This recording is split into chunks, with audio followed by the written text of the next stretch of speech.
Jesus está voltando. Sim, Jesus está voltando e ele quer incendiar cada um de nós com muito poder e glória, e ele deseja fazer isso através das promessas que ele faz para a sua igreja. Hoje nós vamos estudar sobre a lição 3, que fala sobre as promessas de Deus para a igreja. Tudo isso de uma forma rápida, fácil e passando por todos os pontos da lição, para que você possa compreender toda essa lição de uma maneira mais rápida, simples e facilitada. Eu vou começar então indo para a introdução, onde o autor da lição nos fala: a Igreja de Cristo é portadora de promessas gloriosas de Deus. É muito importante a gente compreender e relembrar um pouco do assunto das últimas lições, que nos dizia que as promessas de Deus são muito ligadas ao relacionamento dele.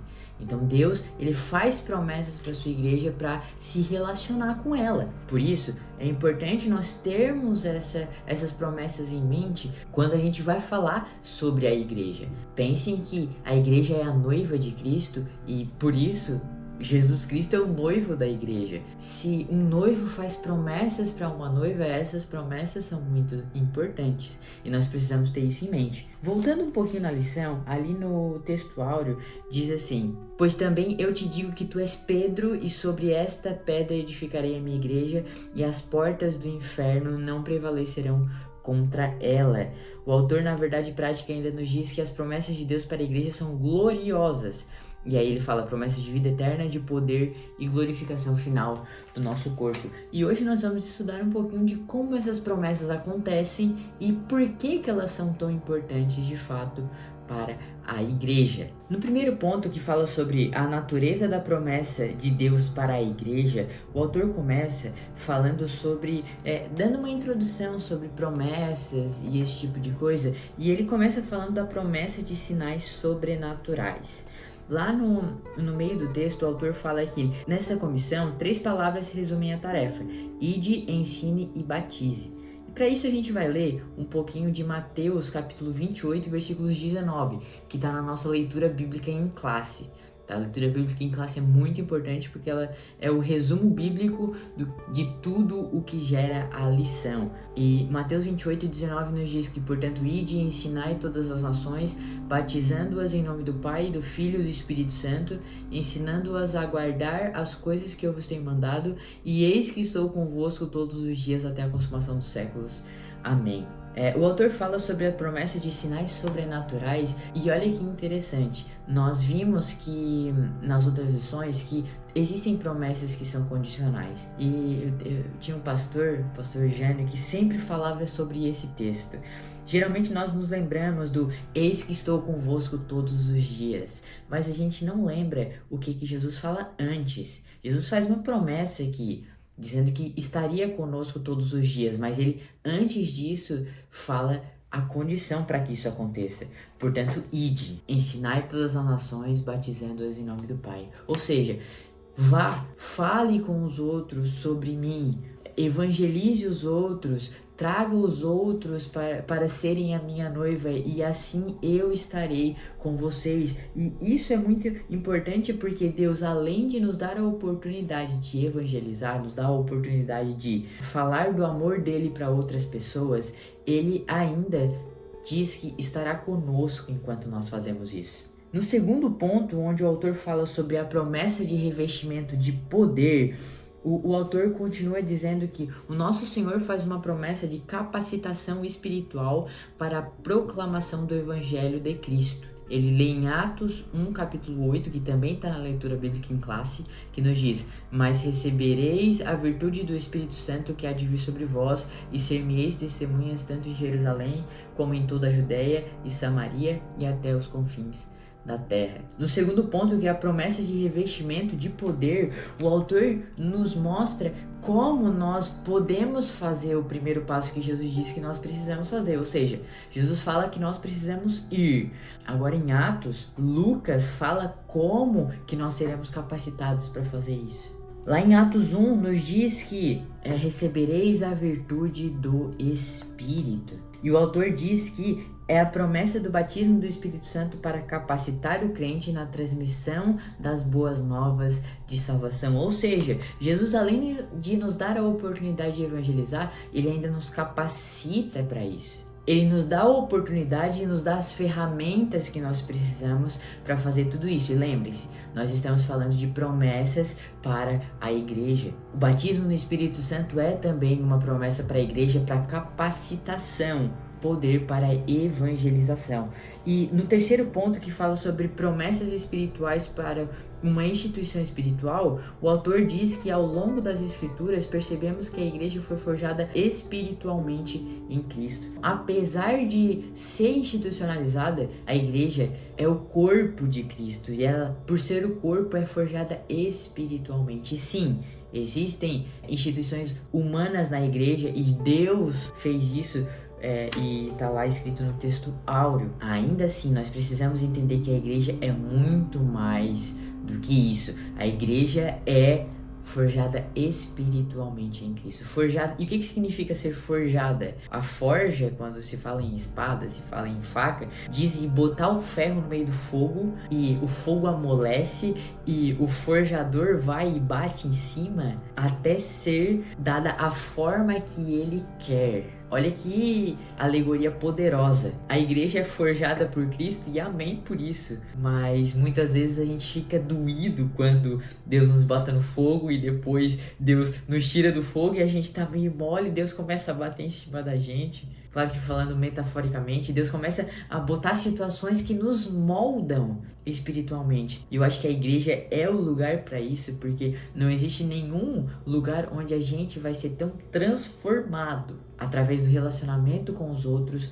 do que na igreja. E o segundo ponto já começa com essa promessa que é maravilhosa, que é a promessa de vida eterna. Pense que o ser humano não morreria se não fosse pelo pecado. Então Deus, ele já fala para Adão antes mesmo de ele cair, dizendo: o dia que tu comer, certamente tu morrerás. A morte é o salário do pecado. E é um salário que eu acredito que muitos não gostariam de receber. Pensem que Deus, ele já começa, e o autor da lição já começa dizendo sobre a promessa da vida eterna.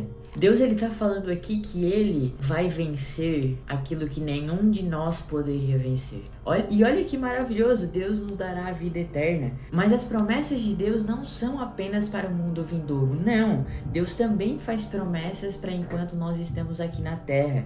E a gente vai para o segundo ponto, que é o promessas de poder. O autor da lição nos diz que temos uma gloriosa promessa de poder do alto para ser instrumentos vivos e que os sinais e os milagres de Deus possam confirmar a palavra que ele nos entregou.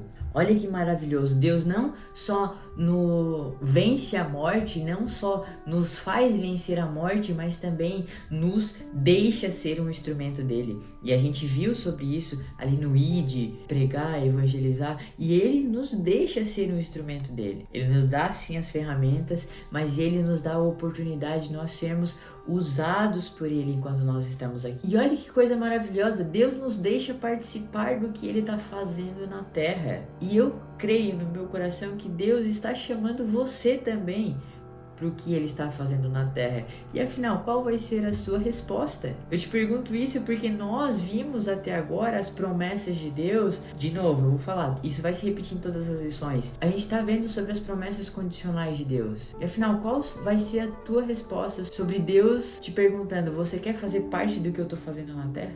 Você quer fazer parte do que Deus está fazendo na terra? Isso cabe a cada um de nós respondermos. E as promessas não param por aí, a gente está no terceiro ponto, que é a promessa da glorificação do nosso corpo. E o autor mostra lá em Atos, capítulo 1, versículo 11, que diz assim: varões galileus, por que estáis olhando para o céu?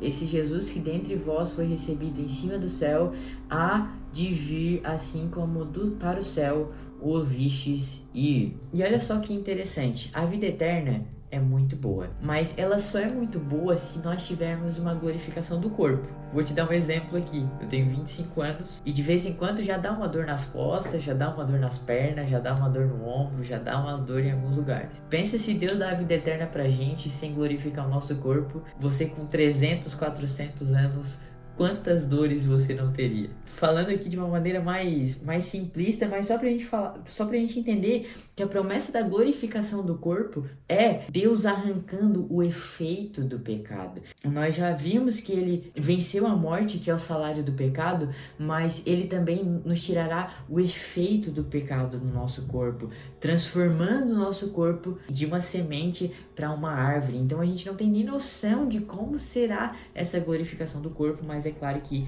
ela será perfeita. E essa é uma gloriosa promessa de Deus. E aí nós vamos para o terceiro ponto, que é condições para viver as promessas de Deus. E é aqui que eu quero me deter um pouco mais. No primeiro ponto, o autor diz que é preciso crer. Pensem que Jesus ele é mostrado na Bíblia como o noivo da igreja. A igreja é a noiva de Cristo. E nós vimos as promessas e são promessas maravilhosíssimas. Mas para nós vivermos as promessas que Deus tem, que Jesus tem para cada um de nós, nós precisamos fazer alguma coisa. E o primeiro passo de tudo isso é crer. O autor da lição nos diz que nestes últimos dias precisamos reanimar a nossa fé nas promessas de Deus e é tempo de confiar no Senhor e se fortalecer na força do seu poder. E aí a Bíblia nos fala que é preciso esperar com paciência no Senhor. E o que significa esperar com paciência? Afinal, se Jesus é o nosso noivo e ele nos prometeu alguma coisa, nós temos que crer que o que ele prometeu vai acontecer. Se a gente fica pensando que não vai acontecer, se a gente fica desconfiando, é porque realmente a gente não confia nela. E afinal, você confia em Deus? Você crê nas palavras nas promessas que ele fez para você? E isso é muito importante, porque afinal, a gente está falando de um casamento. E o casamento é uma promessa do noivo com a sua noiva. Se a gente não crê no que o nosso noivo fala, a gente não deveria se casar. Você acredita que você vai viver um casamento feliz se o seu noivo promete uma coisa e você sabe que ele não vai cumprir? Você acha que ele não vai cumprir? Um dos principais pontos do casamento é a confiança. É o crer no que a outra pessoa diz, porque senão vai ser um relacionamento muito ruim. E é isso que a gente precisa fazer com Jesus. A gente precisa crer no que ele fala para cada um de nós. E aí depois, esse segundo ponto é muito poderoso, e o autor diz que é preciso ser fiel. E ele diz que uma vez que cremos no Senhor Jesus, devemos nos apresentar a ele de maneira fiel. E eu acredito que a fidelidade é o crer e esperar. E o autor diz lá no final, ser fiel até a morte e dar-te-ei a coroa da vida. E ser fiel é ser fiel para sempre. E é essa a fidelidade que Deus quer que nós tenhamos, e é a fidelidade que ele tem conosco. E ele nos dá uma promessa depois, dizendo, se você for fiel, ou seja, o condicional, dar-te-ei a coroa da vida. E aí depois, no terceiro ponto, que para fechar essa lição, o autor diz que é preciso obedecer a Deus. Ele continua dizendo que obedecer é a condição para que Deus cumpra suas promessas na vida de alguém ou de um povo, bem como de sua igreja. E para cá, eu vou ler um texto que se encontra lá em João capítulo 14 e versículo 15, que nos diz assim: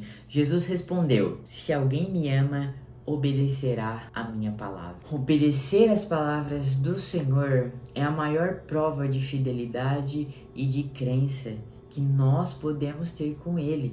Crer no que Ele nos falou, ser fiel a Ele até o fim e obedecer o que Ele fala vai fazer você, vai fazer a igreja desfrutar de todas as promessas de Deus para ela. E na conclusão, o autor nos fala lá no final que os planos de Deus para a sua igreja são infalíveis. E eu queria deixar uma reflexão aqui final pra gente. Jesus é o nosso noivo, um noivo que faz promessas para nós, um noivo que já fez a sua maior declaração de amor, morrendo por cada um de nós. Pense em alguém que faz uma declaração de amor legal aí, de comprar rosa, de comprar chocolate. Agora pensem em alguém que comprou um carro, já tem uma condição melhor, mas agora pense em alguém que ama tanto outra pessoa que morre por ela. E agora pensem ainda que ele sabe que essas pessoas são ruins, eles sabem que essas pessoas muitas vezes não vão ser fiéis a ele. Jesus sabe e sabia que muitas vezes nós não seríamos fiéis a ele. E ainda assim, Ele nos amou. Mesmo nós sendo tão pecadores, tão pequenos, tão ruins, Ele amou a cada um de nós e se entregou por nós. Se isso não é prova de amor suficiente para que você creia, para que você seja fiel e obedeça as palavras dele, nada vai ser. Não pense que Jesus ainda precisa fazer alguma coisa para que você se encontre em um relacionamento com ele, porque ele já fez tudo o que ele precisava fazer. Ele já se declarou o seu amor pra gente, já perguntou pra cada um de nós: você quer casar comigo? Afinal, só é noivo e noiva quando se aceita o pedido de casamento. Então Jesus está fazendo hoje o pedido de casamento para você. Você aceita casar com Jesus? Ele sim estará contigo na alegria, na tristeza, na saúde, na doença, em qualquer problema ele vai estar com você. As promessas, os votos de casamento dele, você pode ficar tranquilo porque ele vai cumprir. Ele já fez uma grande declaração de amor para você e agora ele quer saber a sua resposta. Afinal, você aceita casar com Jesus? Você aceita ser o noivo dele, ser a noiva dele, fazer parte da igreja? Isso é uma pergunta que eu faço hoje para você, que muito provavelmente eu não vou escutar a sua resposta, mas eu espero que essa lição tenha levado você a uma reflexão sobre isso. Jesus é o nosso noivo e ele já nos fez a maior declaração de amor que existe. E é isso.